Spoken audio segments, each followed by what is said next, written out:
আজকে আপনাদের সঙ্গে শেয়ার করব আমি টাকি মাছ ভুনা। এখানে কড়াই নিয়েছি, তেল দিয়েছি কড়াইতে। আর টাকি মাছগুলাকে কিন্তু সুন্দরভাবে ধুয়ে কেটে আগে থেকেই পরিষ্কার করে আমি রেখে দিয়েছি।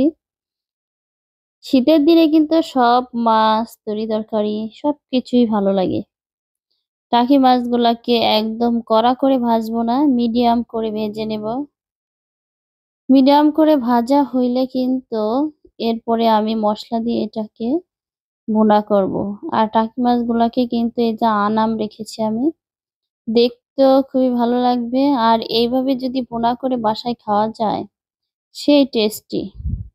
এখন আরেকটি কড়াই নিয়েছি, তেল দিয়েছি। এই যে দেখেন বিড়ালটা কিন্তু সবসময় চুলের পাশে বসে থাকে। কারণ সকালে, সকালে রান্না করি আর এই সময় কিন্তু খুবই ঠান্ডা থাকে আবহাওয়া। যার কারণে ও বসে থাকে, তাপ নেয় শরীরে, শরীরটা গরম করে। এই যে আমার মসলা কিন্তু ভাজা হয়ে গেছে। মসলাটা আমি হালকা ব্রাউন কালার করে ভেজে নেব। মসলাটা যাতে পুড়ে না যায় সেজন্য পানি দিয়েছি। তারপরে দিয়ে দিলাম লবণ, হলুদের গুঁড়া, মরিচের গুঁড়া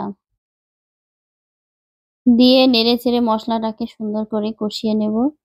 মসলা কষানো হলে কিন্তু এখানে আমি পানি দিয়ে দেব। পানি দিয়ে মসলাটা যখন একটু ফুটে উঠবে তখন ভাজা মাছটাকে আমি এখানে দিয়ে দেব। এই যে দেখেন মসলার উপরে কিন্তু তেল উঠেছে, তার মানে মশলাটা ভাজা হয়ে গেছে। আর এই যে আমি কিন্তু ভালোই একটু পানি দিয়ে নিয়েছি, কারণ মাছটা ভালো করে সেদ্ধ হবে, মশলাগুলো মাছের সঙ্গে যাবে। আবার পানিটা শুষে রান্না হওয়ার পরে একটু ভুনা ভুনা থাকবে এই জন্য। আর এর ভিতরে কিন্তু টমেটো কুচিও দেব, তবে পরে।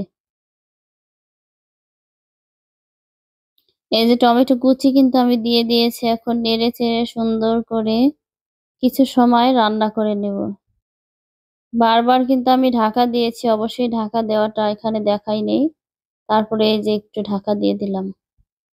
রান্না যখন আমার এই যে হয়ে গেছে প্রায়, পানি এই যে দেখছেন শুষে কিন্তু নিচের দিকে চলে গেছে।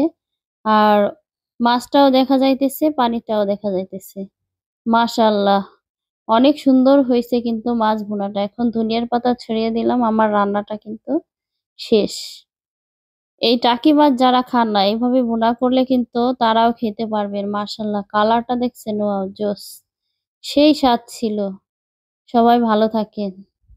আল্লাহ হাফেজ।